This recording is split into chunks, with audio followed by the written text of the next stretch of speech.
পথভ্রান্ত যুবকরা পথ পাচ্ছে, সন্ত্রাসে ফিরে এসে তারা নিজেদেরকে সুন্দর মানুষ হিসেবে গড়ে তুলছে, ভূমিকা পালনের সকল কার্যক্রমগুলো চালিয়ে যাচ্ছে।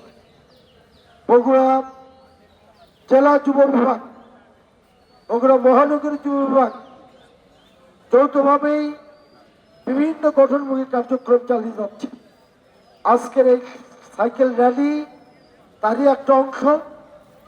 সাইকেল এটা এক সময় শরীরচর্চা একটা বড় মাধ্যম ছিল।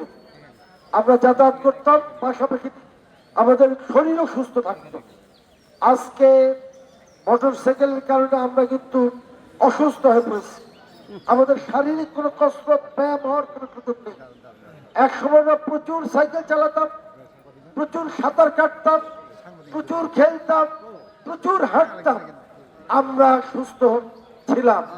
আমি আশা করব আজকের এই সাইকেল র্যালির মাধ্যমে এই যুবকরা তাদেরকে সুস্থ যুবক হিসেবে গড়ে তোলার একটা প্রেরণা পাবে, পরিশ্রম করার প্রেরণা পাবে। জামায়াতে ইসলামের ছায়া তুলে এসে নিজেদেরকে সন্ত্রাস মুক্ত, চাঁদাবাজ মুক্ত, মাদক মুক্ত একজন আদর্শ নাগরিক হিসেবে গড়ে তুলবে।